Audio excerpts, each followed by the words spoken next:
Start. చెప్పాలా? మాజీ సైనికులమైన మేము తెలంగాణ రాష్ట్రంలో దేశానికి మా యవ్వనాన్ని సమర్పించి శత్రువులను దినిమాడి దేశ రక్షణగాంచి ఈనాడు పదవీ విరమణతో తెలంగాణ రాష్ట్రంలో హైదరాబాదులోని నివాసం ఏర్పరచుకొని జీవిస్తున్న మేము దాదాపు 80,000 కుటుంబాలు రాష్ట్ర వ్యాప్తంగా ఉన్న సైనికులతోటి మేము ఉన్నాము. ఈనాడు మా ముఖ్యమంత్రి గారు చేస్తున్న ప్రజా సంక్షేమ పథకాలు, ఆ పథకాలలో సైనికులకు సంబంధించిన వెల్ఫేర్లను చూసి నిజంగానే మాకు ఈయన ముఖ్యమంత్రి లేదంటే మాకు ఈయన దేవుడా అనేది మాకు అర్థం కాని పరిస్థితి.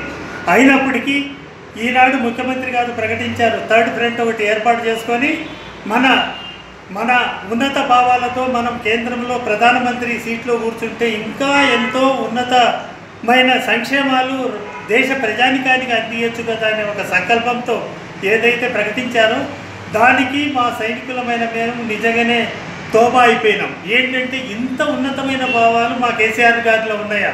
ఉన్నప్పుడు మనం అందరం కలిసి కట్టుకొని ఆయన రేపు ప్రధానమంత్రి సీట్లో కూర్చోటానికి కావాల్సిన తోడ్పాటును దేశవ్యాప్త ప్రజల చేత మమేకపరచుకొని అందిస్తాం. రేపొచ్చే ఎలక్షన్లలో కేసీఆర్కు ఓటేయండి, మీ సంక్షేమాలను మీరు కళ్ళారా చూడండి.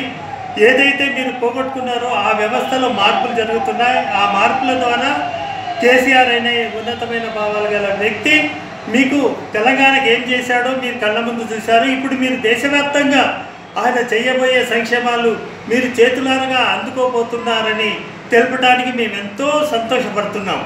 ఈనాడు మనకు దేశ భాషలలో కానీ కుల మతాలతో కానీ ఇంకా వేరేతో కానీ ఎలాంటి సంబంధం మనం మానవులుగా బతికినంత వరకు ఒకళ్ళ మంచి కోరి పనిచేయాలి అనేదే మన సంకల్పం.